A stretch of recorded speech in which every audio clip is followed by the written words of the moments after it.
સ્વામિનારાયણ ભગવાને પુરુષોના સત્સંગનો જેટલો મહત્વ આપ્યો છે એટલો અને એના કરતાં વિશેષ મહત્વ બહેનોના સત્સંગને આપ્યો છે.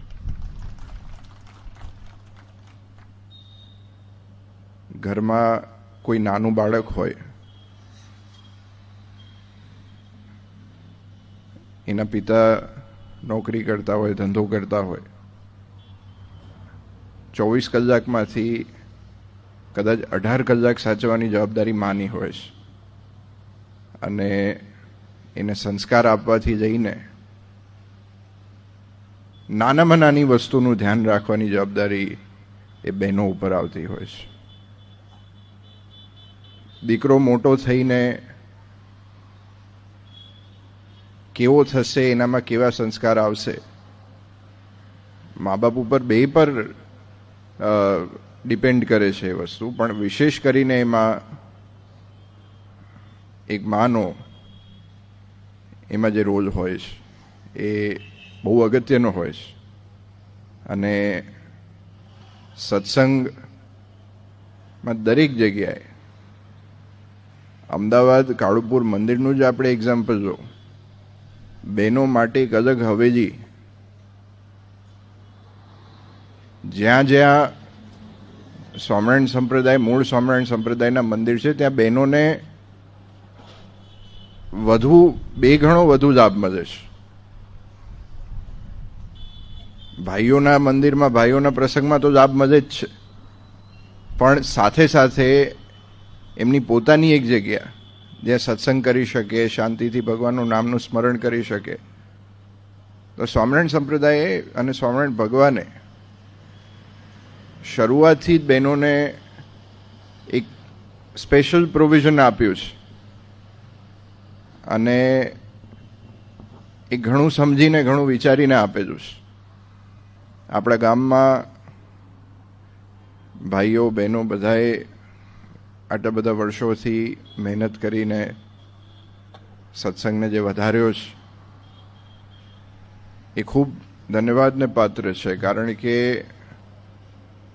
જેમ જેમ સમયનો ઘસારો આવે, લોકો ગામડાથી શહેરોમાં જાય, વિદેશમાં જાય કામ ધંધા નોકરી માટે, પણ એ મૂળિયાને પકડી રાખવા, આપણા સંસ્કારોને પકડી રાખવા, સત્સંગને પકડી રાખવા અને ભગવાને જે આપણને સમજણ આપી છે, જે સિદ્ધાંત આપ્યા છે, જે નિયમ આપ્યા છે, એને વળગીને રહેવું એ ખૂબ અગત્યનું છે, ખૂબ જરૂરી છે. અને આ બધાએ હરિભક્તોએ, ભાઈઓ બહેનો, યુવાનો, દીકરા દીકરીઓ બધાએ જે નિષ્ઠા અને દેવ પ્રત્યેની જે ખુમારી કાયમને માટે રાખી છે એ અહીંયાના દરેક હરિભક્તોના અંદર દેખાઈ આવે છે. અને જ્યારે જ્યારે ધમાસણા આવવાનું થાય ત્યારે અહીંયાના હરિભક્તોના જોડે વાત કરીને કે એમને જોઈને અનુભવ થાય છે કે આ દેવની ખુમારીવાળા હરિભક્તો છે અને એનું ગર્વ આપણે બધાને હોવું જોઈએ. અને આપણે કોના છીએ અને કોના થઈને રહેવાનું છે એ કાયમ આપણા અંતરમાં એ વાત અવારનવાર ઉતરતી રહે. અને સાથે સાથે જેમાં બધા જાણો છો,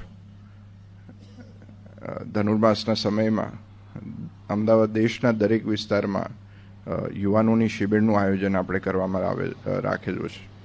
તો ઉત્તર ગુજરાત હોય, અમદાવાદ હોય, પંચમહાલ, સાબરકાંઠા, દરેક વિસ્તારની તારીખો ટૂંક સમયમાં, આમ તો ફાઇનલ થઈ ગઈ છે, પણ ટૂંક સમયમાં એની જાહેરાત થશે. અને આપના ગામ સુધી, આપના વિસ્તારમાં જ્યારે શિબિર હશે ત્યારે એના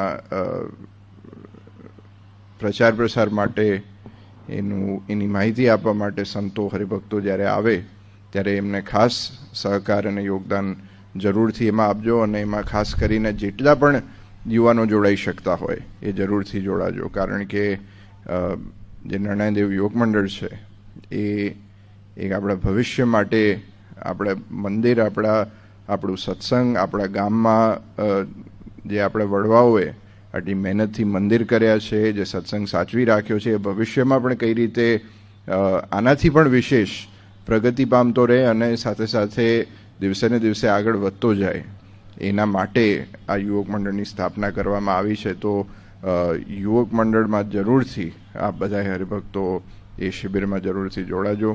અને અંતે મહારાજ ખૂબ આ બધાનું રૂડું કરે અને આજના પવિત્ર દિવસે બહેનોના મંદિરના બીજા પાટોત્સવ અંતર્ગત અને ભાઈઓના મંદિરના 7મા પાટોત્સવ અંતર્ગત જે હરિભક્તોએ યજમાન પરિવારે ખૂબ સેવા કરી છે એમને ખૂબ ખૂબ ધન્યવાદ. અને મહારાજ સર્વેનું ખૂબ રૂડું કરે અને દિવસે ને દિવસે સત્સંગ કરવાનું બળ મહારાજ આપ સર્વેને, આપને ને આપના પરિવારને આપે, એ જ આજના દિવસે નારાયણ દેવના ચરણોમાં પ્રાર્થના.